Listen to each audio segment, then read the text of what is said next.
দোয়া হাত তুলেও করা যায়, হাত না তুলেও করা যায়, যেভাবে আল্লাহরে ডাকেন তিনি শোনেন কিনা। আল্লাহর হাবিব বলতেন ইন্নাল্লাহা হাইয়ুন কারীম, আল্লাহ খুব লজ্জাশীল। আল্লাহ কি? আল্লাহর হাবিব বলতেন কেউ যদি হাত তুলে আল্লাহর কাছে দোয়া করে আর চায় ওই হাত ফিরিয়ে দিতে আল্লাহর নাকি লজ্জা লাগে। সুবহানাল্লাহ কইতে পারলেন না? আবার দোয়া যখন করবেন আল্লাহর নামগুলো উচ্চারণ করে দোয়া করবেন। আল্লাহর অনেকগুলো সুন্দর নাম আছে না নাই? ইন্নালিল্লাহি 99 ইসমা, আল্লাহর রয়েছে 99টা সুন্দর সুন্দর নাম। এই নামগুলো যে মুখস্থ করবে, নামের হক যেই ব্যক্তি আদায় করবে, তারে জান্নাতের মালিক বানায় দিবে কে? দোয়া যখন করবেন আল্লাহর আসমাউল্লাহিল হুসনা গুলো বলে বলে আল্লাহরে ডাকবেন। আল্লাহর একটা সুন্দর নাম আছে আর রহমান। কি নাম? মানে দয়ালু। রহমান মানে কি? দয়াময়। রহমান শেখালেন কোরআন, বানালেন ইনসান, শেখালেন বায়ান। দয়াময় রহমান শেখালেন কোরআন, বানালেন ইনসান, শেখালেন বায়ান। দয়াময় রহমান শেখালেন কোরআন, বানালেন ইনসান, শেখালেন বায়ান। সুবহানাল্লাহ পড়ে। দয়াময় মেহেরবান, তিনি রহমান। এজন্য দোয়ার শুরুতে তারা ডাকেন, বলেন ইয়া রহমান। সবাই পড়েন ইয়া রহমান, ইয়া রহিম, ইয়া গফুর, ইয়া গফফার, ইয়া সত্তার, ইয়া জব্বার। দোয়ার শুরুতে এই নামগুলো ধরে ধরে যদি আবেগ নিয়ে ভালোবাসা নিয়ে আল্লাহরে ডাকেন, দোয়া কবুল করে নিবে কে? এই দোয়ার মাঝখানে যদি এক ফোঁটা চোখের পানি ফেলতে পারেন কবুল হবে? কবুল করবে কে? চোখের পানি ফেলবার চেষ্টা করুন। নিজেকে যত ছোট করে আল্লাহর কাছে উপস্থাপন করা যায়, যত ছোট করা যায় নিজেকে। আল্লাহর হাবিব সাল্লাল্লাহু আলাইহি ওয়াসাল্লাম মহাবিশ্বের শ্রেষ্ঠতম মানুষ, তিনি দোয়ার সময় আল্লাহরে বলতেন আল্লাহুম্মা ইন্নী আবদুক, আল্লাহ আমি আপনার দাস, আমি আপনার গোলাম। ওয়াবনু আবদিক, গোলামের ঘরের গোলাম। ওয়াবনু আমাতিক, দাসীর ঘরের গোলাম, বান্দির ঘরের গোলাম। আমার বাবা আব্দুল্লাহ আপনার গোলাম, আমার মা আমেনা আপনার দাসী। সুবহানাল্লাহ পড়বেন না? কিভাবে নিজেকে ছোট করতে হয় আল্লাহর হাবিব সাল্লাল্লাহু আলাইহি ওয়াসাল্লাম ছোট করতেন। গুনার কথাগুলো স্মরণ করবেন, আল্লাহরে বলবেন আল্লাহ আমি ছাড়া তোমার অনেক বান্দা আছে, কিন্তু তুমি ছাড়া আমার আর কেউ নাই। ঠিক কি না?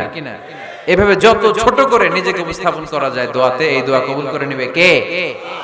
এরপরে সম্মিলিত যদি দোয়া হয়, যিনি দোয়া করবেন তার প্রতিটা দোয়ার পরে আমিন বলা সুন্নাহ। যদি কেউ দোয়া করে রব্বানা আতিনা ফিদ দুনিয়া হাসানাহ ওয়া ফিল আখিরাতি হাসানাহ ওয়া কিনা আযাবান নার, তখন সবাই কি বলবেন? আমিন। এরপরে দোয়ার পরে মুখের মধ্যে হাত দুইটা দিয়ে মাসে করা সুন্নাত। করেন তো? কারণ রাসূলুল্লাহ সাল্লাল্লাহু আলাইহি ওয়াসাল্লাম ইযা রাফা'a ইয়াদাইহি ফিদ দুআ লাম ইয়াহুত্তাহুমা ইল্লা মাসাহা বিহিমা ওয়াজহা। আল্লাহর হাবিব সাল্লাল্লাহু আলাইহি ওয়াসাল্লাম যখন দোয়ায় হাত তুলতেন, ওই হাত দুইটা মুখের মধ্যে মাসে না করে নিচে নামাতেন না। মুখ মাসে করেন তো? এই পদ্ধতিতে যদি আপনি দোয়া করেন, আল্লাহর কাছে প্রার্থনা করেন আর ফরিয়াদ করেন, আপনার দোয়া কবুল করবে কে? যখনই দোয়া করেন আপনার ডাকগুলো শুনে কে? তারপরে বিশেষ কিছু সময় আছে, বিশেষ কিছু মুহূর্ত আছে, ওই মুহূর্তগুলোতে দোয়া করলে দোয়া কবুল করে কে? এর মধ্যে একটা মুহূর্ত হলো তাহাজ্জুদের মুহূর্ত। কিসের মুহূর্ত? তাহাজ্জুদ পড়েন তো আপনারা? হ্যাঁ, এখন আওয়াজ নাই গলায়। পড়ি? ফজরের নামাজই পড়তে পারি না হুজুর, তাহাজ্জুদ কেমনে পড়ব? ومن الليل فتهجد به نافلة لك عسى أن يبعثك ربك مقاما محمودا।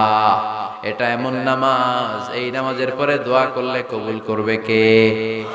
ওই মুহূর্তে আল্লাহ প্রথম আকাশে মনোনিবেশ করেন, ডাকতে থাকে কার কি লাগবে চাও।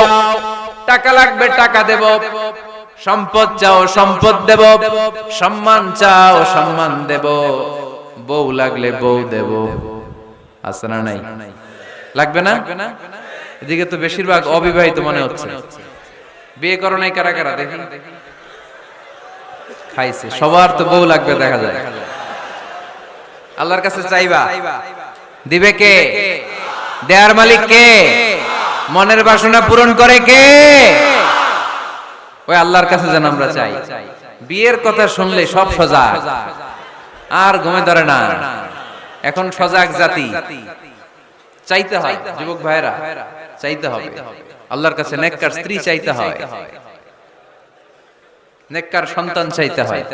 তাহাজ্জুদের সালাতে যেন আল্লাহর আমরা বলতে পারি, আল্লাহ এমন জীবন সঙ্গিনী দাও, রূপবতী, গুণবতী, নেককার, যার সাথে দুনিয়াতেও থাকবো, জান্নাতেও থাকবো।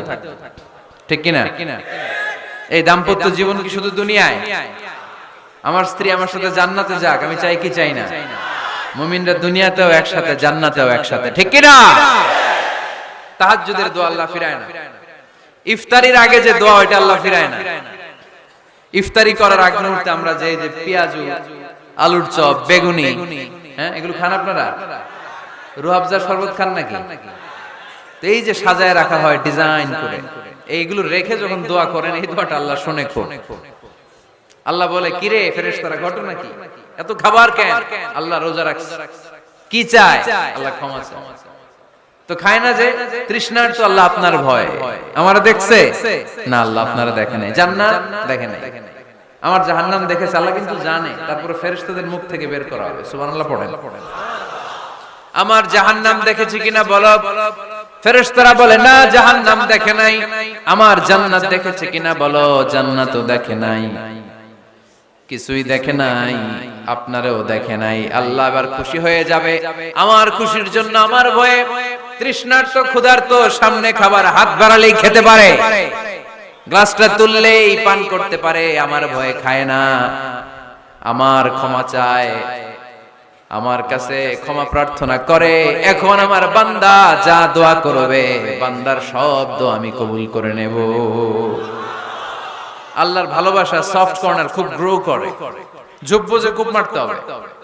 ঠিক কিনা? সময় মতো কাজ করতে হবে। সময়ের 1 ফোঁটা, অসময়ের 10 ফোঁটা। সময় মতো 1 ফোঁটা দিলে যেই লাভ, অসময়ে 10 ফোঁটা দিলে ওই লাভ হবে না।